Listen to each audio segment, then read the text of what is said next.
Barko po yung sinakyan po Hindi, naman. payag kayong doon ma-detain sa Sulu. Mahirapan na yung abogado mong pumunta ron. Nga. Hindi lang po natuloy. Bakit nga? Opo, pero Bakit nga? hindi po natuloy. Eh nagpa-purchase ka, nag-apply ka bibili ka ng bahay. Sabi mo hindi natuloy. Bakit nga hindi natuloy? In the confines and convenience of their present detention facilities, akala nila safe na safe sila. Paano kung i-file nyo yung kaso nitong sinabi kong isa, yung sa continuing offense? Final nyo sa Sulu, RTC. Final nyo sa Tawi-Tawi. Doon mapapalagay si Ms. Sheila Go sa Sulu. Yes, sa Your Sulu Honor. Detention Facility. Yes, Your Honor. Kaibigan ko mga tiga-Sulu, pinaglalaban ko nga yung budget nila kasi tinanggal sila sa BARM. So, may posibilidad na doon nyo i-file yung isang kaso sa Sulu o sa Tawi-Tawi. Yes, Your Honor. There's a possibility. So, ngayon, kung yun ang dinidiin ni na Ms. Sheila Go at Ms. Alice Go na talagang sumakay sila sa sakyang pandagat, baka siguro magising-gising sila dahil pwede pala silang ikulong sa Sulu o sa Tawi-Tawi. Tama? Yes, Your Honor. Ms. Sheila Go. Sabi ko, hindi ako magtatanong sa inyo eh. Talaga ba sumakay kayo sa mga sasakyang pandagat? Opo. Narinig mo yung sagot ng prosecutor. Hindi ko masyado po intindi. Mas malapit ka kaysa sa akin. Di ba, Le? So, tanungin ko na lang si Miss Alice Go. Narinig mo po yung tanong ko? Opo, Sen. Yung pa rin yung sagot nyo na hindi kayo sa eroplano, sa barko kayo sumakay. Opo, Sen. Ayun. Sa barko po talaga kami sumakay. So payag kayong makulong ma-detain sa detention facilities, ma-file na ng kaso sa Regional Trial Court ng Sulu or Tawi-Tawi. Malayo na yun dito. Barko po yung sinakyan po Hindi, naman. payag kayong doon ma-detain sa Sulu. Mahirapan na yung abogado mong pumunta ron. Okay lang sa'yo yun? Wag naman po sana. Ay kaya nga, kaya gusto namin magsabi ka ng totoo eh. Ano ba talaga yung sinakyan? Kasi makakatulong din sa inyo yon. So ayaw mo, wag naman sana. Wala na makakadalaw sa'yo doon. Hindi ka na malalapitan ng mga abogado mo. Tsaka siguro, iba na yung mga security officers mo doon. Malayo-layo na yon. So, DOJ, take note of that. Prosecutor. Yes, Your Honor. Madam Chair, I have no further questions at the moment, but I'd like to congratulate the chairperson of this committee for ably steering the direction of this committee investigation.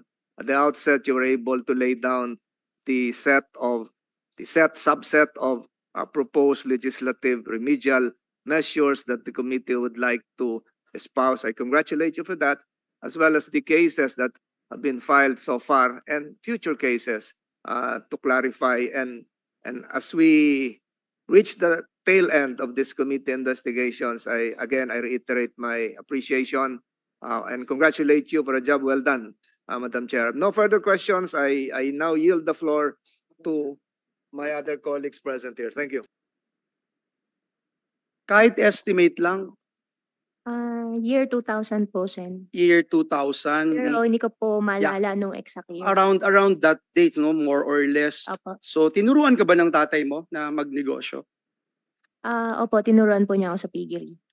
Piggery lang o embroidery kasama? Kasi, di ba, malago yung, sabi mo nun, yung embroidery business ng tatay mo ay malago doon sa China. Kaya nga, you made mention na once in a while, nabibigyan ka ng tatay mo, nabibigyan 500,000, sometimes 1 million, sometimes 2 million, because malago yung embroidery business niya sa China. Is that correct, Your Honor?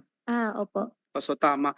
No, anong ginagawa mo na bago ka pumasok sa negosyo, pinag-aaralan mo, I'm sure tinuruan ka ng tatay mo, sabi mo nga, pinag-aaralan mo bago ka pumasok o magtayo ng isang negosyo, bago mag-invest. Is that the correct statement? Opo. Nag-umpisa po ako, may piggery na po kami.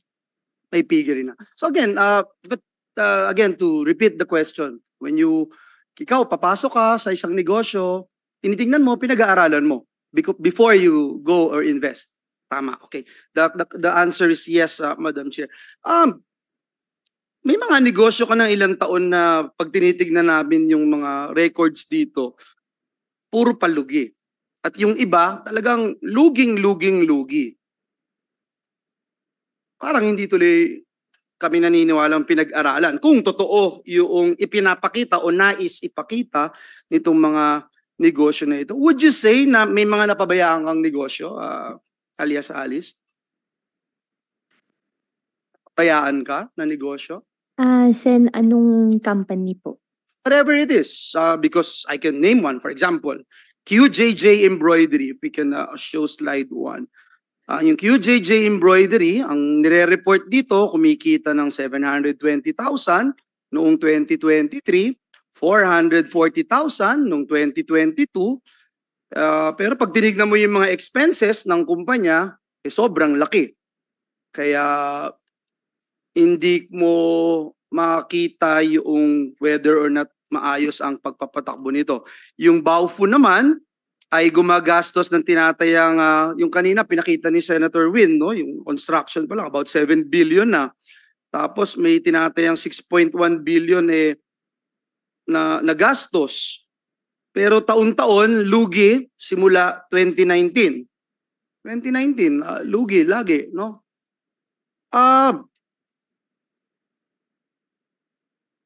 Ang question, paano nito nababayaran yung construction kung lugi? Po, hindi rin po ako nagbabayad ng construction. Hindi lang.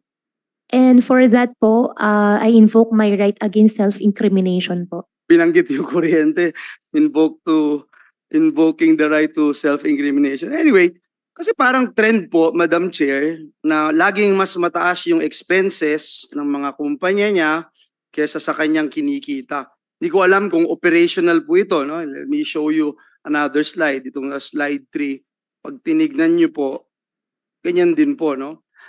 Ang QJJ, kanina lagi mong binabanggit yung QJJ. Ito, di ba, yung QJJ. In fact, sabi mo nun na ang source ng income mo bago ka maging mayor ay ang QJJ Farms. Nasa record po namin yun. Opo. Yes, you said that. Yes. Bakit yung QJJ Embroidery? Can we show QJJ Embroidery na may expenses sa labor? Can we show that? May expenses ka sa labor pero wala itong rehistradong empleyado sa SSS, PhilHealth at Pag-ibig, Madam Chair. Ano kaya ang dahilan dito, Madam Chair?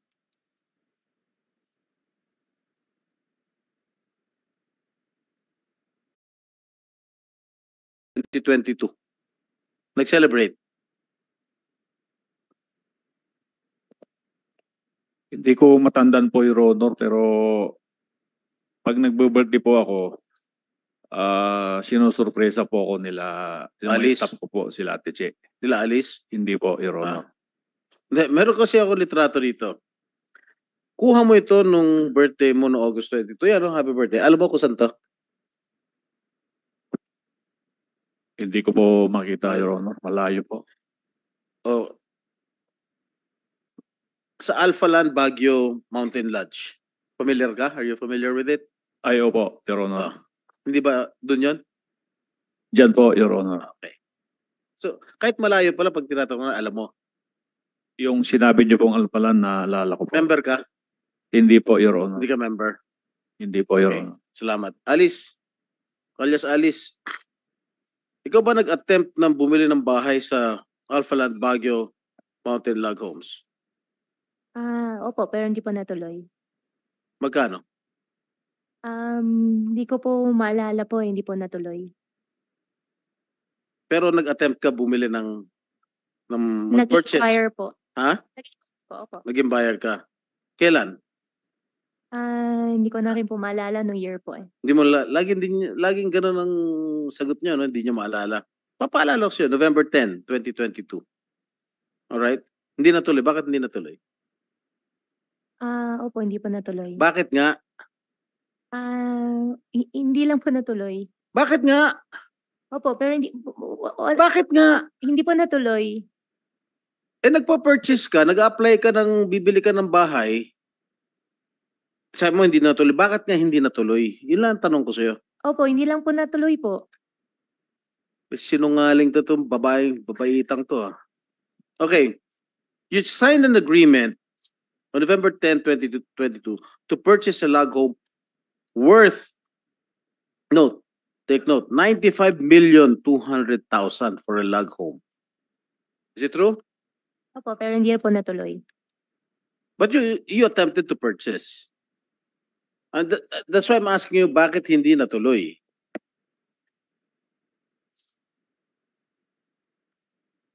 Ko Huaping, ano yung rason na hindi mo tinuloy yung purchase? Kulang po yung funds. Hindi ko po natuloy. Kulang yung funds. Marunong ka pala sumagot eh. But you attempted to buy.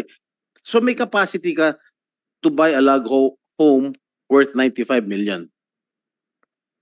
Gusto ko po bumili pero hindi po natuloy nga po. Saan mo sana kukunin yung funds? Kung sakaling natuloy.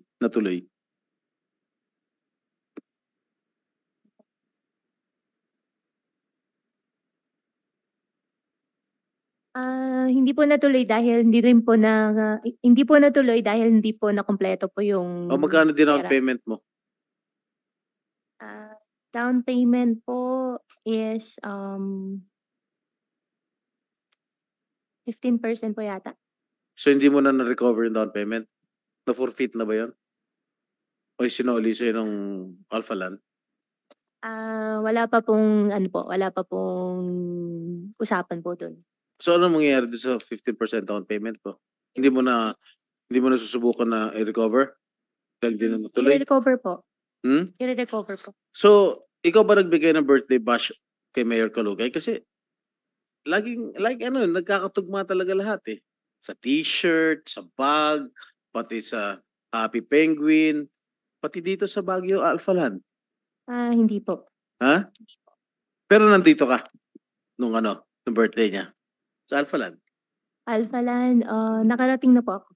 Ang tinatanong ko kung nandun ka sa birthday niya. Napunta po. Oh. Ano? On the mic, please, nandun Go ka? Huaping. Okay. That's all,